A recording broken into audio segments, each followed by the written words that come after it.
How you doing? This is Sam Tolley with In Him First, where we view the world through the lens of Jesus Christ. We do not view Jesus Christ through the lens of the world. We're approaching another presidential political season. And in America, that thing gets really wild during this time. It's understandable. Politics has always been crazy. And I tell you, it hasn't been any crazier in my lifetime. But what has been crazier in my lifetime is this Democratic Party that we have now. You know, I was looking at their logo for the Democratic National Convention.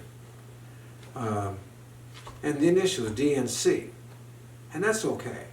You know, that's what they call themselves. But when I look at how the Democrats act, what they say, and what they do, I think about DNC in another form. To me, DNC means do not care.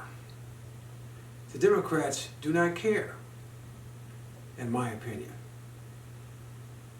And they don't care about a lot of things. But right now, I want to talk about the children. The Democrats do not care about the children. They always talk about the children. Frankly, they talk about many things that pull on your heartstrings. Because what they do care about is connecting with people emotionally. They want to grab people's emotions because people, by and large, are sympathetic to children. And that's a good thing. But the question is, does the Democratic Party really want to help the children, or do they want to just further their political goals? For example, I say they don't care about the children because if they did, we wouldn't have 60 million abortions in America. 60 million. And the big lie that they love to spout is that a woman has the right to do whatever they want to do with their body. Well, number one, there's plenty of things we can't do with our body. We can't run up and down most streets in America today butt naked. Now, there are some that we can. We can't take our body and just use it to slap people around without the risk of going to jail. I know these seem like extreme examples, but ripping babies out of the womb is an extreme example. And the Democrats fight hard for that right. And what I find fascinating is since they know that by and large, the Republican Party and conservatives are against abortion, they love to use the lie. Well, Republicans are against abortions, but once the baby is born, they'll let it starve because they don't care anything about them. Listen to the illogical position they took. Republicans are against abortion, but they'll let the born baby die. Really? I mean, here recently, wasn't it the governor of Virginia, a Democrat, that when asked about infanticide, talked about, well, if the woman had a baby, we would, make the delivery and make the baby comfortable and then talk to the woman and decide what they're going to do. They're not even talking about abortion now. They're talking about the birth of a child and letting it die. Letting it die. We have all these we have all these Democrats running around now advocating abortion up to the moment of birth. Now, it doesn't take a brain scientist to understand that if a woman is 9 months pregnant, that child is ready to go. I mean, babies have been born a lot younger than 9 months and are fully functional, fully alive. We know scientifically that once the male and female sperm and ovum get together, it creates a whole new set of chromosomes. The DNA isn't the same as the woman. Part of the woman became part of the child, and part of the man became part of the child.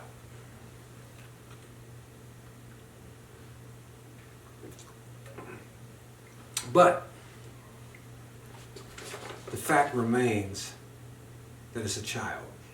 It is a human being. They don't want to say it's a human being. They want to resist that at all costs. But remember, Democrats care about children. But they fight tooth and nail to continue to give Planned Parenthood almost $500 million a year. And their major contribution to society is the death of the unborn. Now, for my Christian friends, I want you to think about this. God made us in His image. We are a representative of Him in all of creation. We are supposed to bring Him glory in everything that we do. What did Satan want to do? Kill, steal, and destroy. It's very clear from Scripture. When God decided to redeem us, He decided to take on flesh. How did He do it? He did it through the birth canal. The Holy Spirit impregnated Mary. She carried the baby Jesus to term, and He came out through the birth canal. What does Satan do? What is Satan doing now? He's killing babies through the birth canal. He is killing the image of God every single day through the birth canal. And many folks that call themselves Christians are not connecting the dots. That the very way God decided to come into the world, Satan is trying to take His image out. Satan has taken multiple millions of His image out of the world. With our help. With the help of many Christians who continue to vote for Democrats who claim they care about the children. Shame on us for doing that. And by the way, it could be a Republican, it could be anyone that's advocating the death of the unborn. I'm against all of it because God's against it. We need to stand up for what God called us to stand up for, or we're not standing up for Him. He said if we deny Him before men, He will deny us before the Father. And one day is going to come where all of us will have to give an account for every word, for every deed. But, so, like I said, Democrats care so much about the children, but they want to make sure they're dead.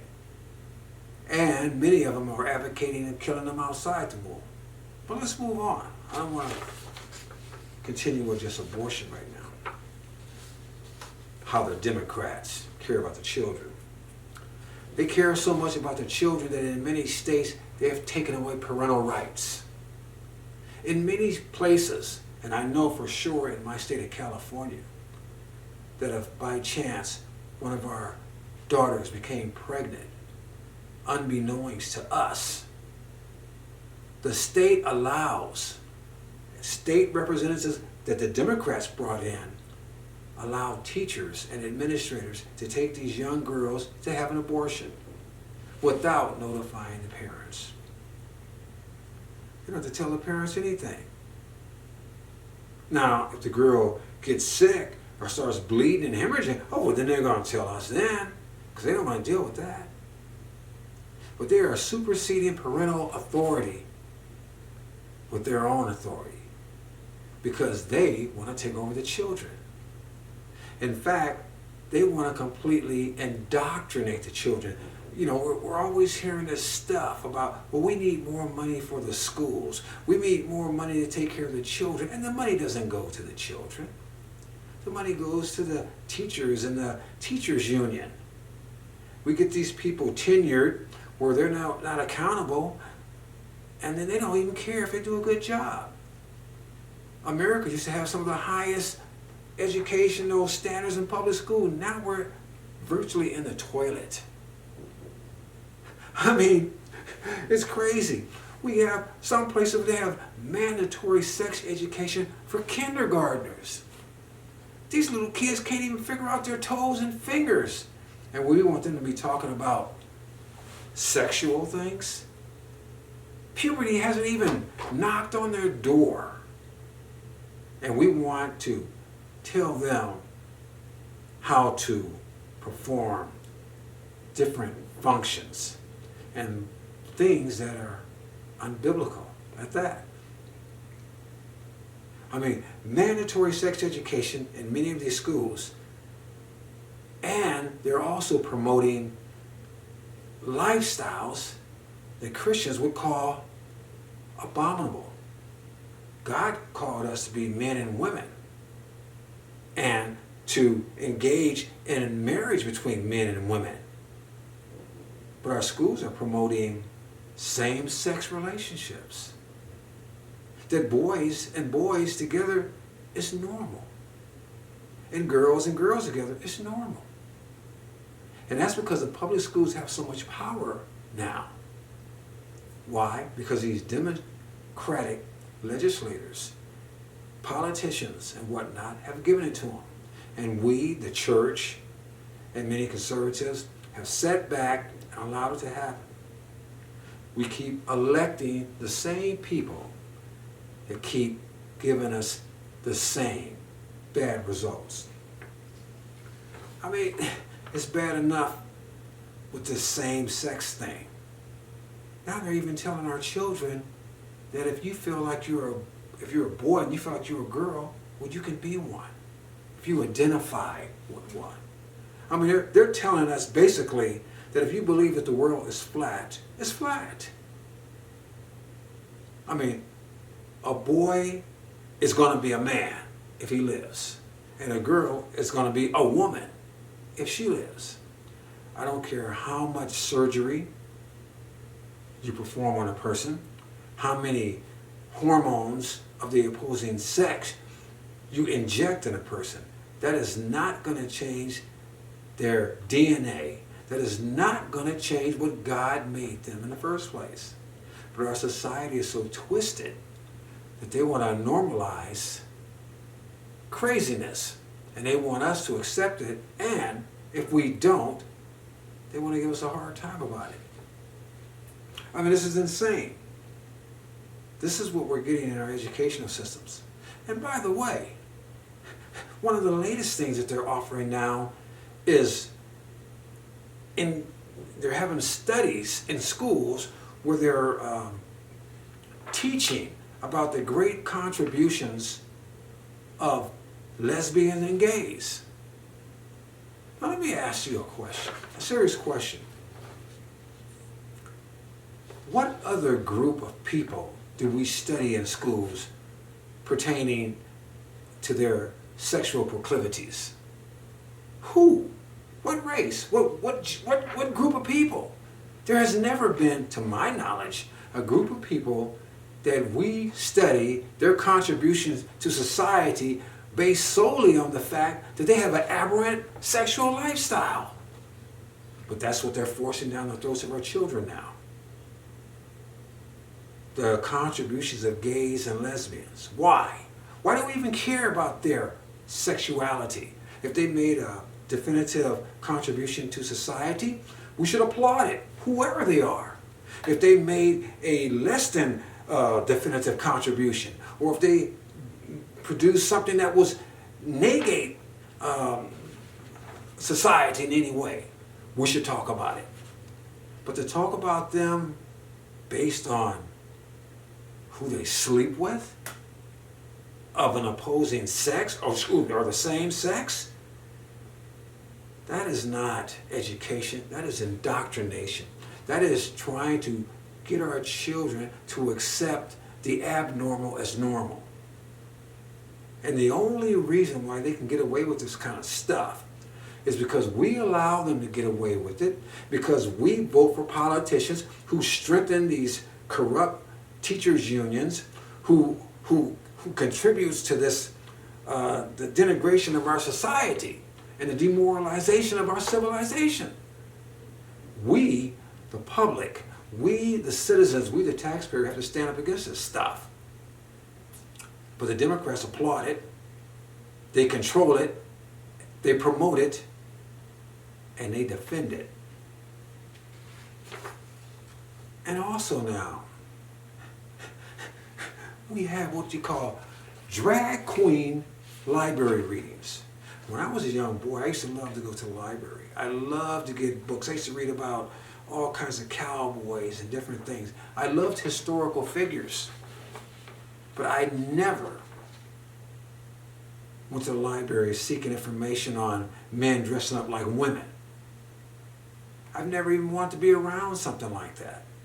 And now we're bringing our children around this mess. We're putting this stuff on the public forum. We're putting this stuff out there for our children to see and applaud. It's abominable. And we should not have to tolerate it. Matter of fact, we don't tolerate it if we're doing our job. The Christian in this nation, it still has massive strength if we use it. But we allow these politicians, like I said, to convince us that they are looking after our betterment, when actually they are crumbling the foundation beneath us. Our children should never be subject to nothing like this. That kind of abomination should never be in the public forum, and we shouldn't tolerate it. I raise my boys to become men and my girls to become women. That is what God said, and that's what I intended to do. And now to look and see my grandchildren and other people's children being subjected to this defilement of the image of God is intolerable. But the Democrats care. They care so much that they fight tooth and nail against school vouchers. Now let me explain school vouchers to you if you don't know. Us going to public schools, the politicians are not doing our children a favor. Our tax money pays for those public schools. They're not free. Nothing is free. Nothing in this world is free. It's going to cost you something here, there, or it's going to cost you. Since our tax money pays for the schools, then the parents should be in control of where their tax money goes. The public schools today have failed us. The public schools are sending many of our children down a course we don't want them to go.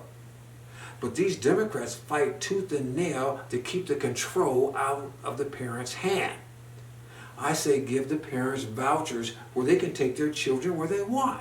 Look, let me give you an example. If you went to a meat market to buy food for your family, you brought the meat home and cooked them, and the meat was rancid, the meat was bad, you will never go back to that meat market. And the meat market knows that. So the meat market ends up going out of business. They have two choices. They're going to make sure they have really good meat to keep you coming, or they're going to crash and burn. Well, if you have a school with teachers that don't care because they can't be fired, then, hey, what difference does it make? They can show up and get a paycheck. And at the same time, we got children that are being corrupted because we've taken the Bible out of school in 1962. So they have no moral compass to stand on. Many of the schools have taught children that if your parents discipline you, report them and they'll call the authorities. So that's another way of taking away parental control. And we even have now in California where you can't even kick out a disruptive child. So they can come to school and act like a complete fool. And they get to stay. And why do they get to stay? Because for every child that shows up at school, the state gets money. That's why they want the child there. They don't care about educating the child. They want the money. So if the parent had power and they had vouchers and they could take their child out of that school and put him in a private school or put him in a school that's going to perform, that's other school district, they're going to lose money, but the one that's going to perform is going to get more students. And new schools will spring up. People that know that, hey, we can make good money if we educate these children. And we have teachers that care. So we want to do it. And we will do it.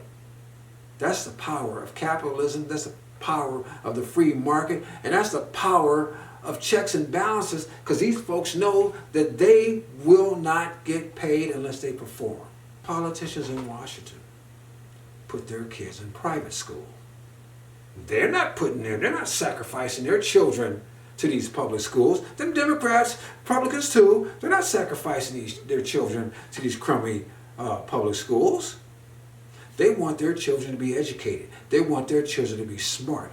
They want their children to take over when they leave. Because their children have an arm up. Their children will be smart. Their children will be prepared to be functioning members of society, to deal with the dreads that they've created that will be your children left in the crumbling public schools. So who do they represent? They're not representing our children. They're representing themselves. They're looking after their children. But our children suffer. And many of us sit down here and we moan or don't say anything when we can we can stop this state. We can stop this nation on its axis if we say, we're not going to have it anymore. We are going to take control. We are in control. It's supposed to be a government by the people, for the people, isn't it? So we have to stand up. We need to get rid of folks that won't take care of us. They won't take care of our children. They need to give the parent the power to do for themselves and to do for their own. Tell our politicians, look, you either take care of us or you're getting the heck out of there. It's time for the American people to wake up. Like I said, the Democrats don't care. They want you to believe they care. They don't care. Because if they cared, they would make a difference. They would do something other than trying to get rid of Trump.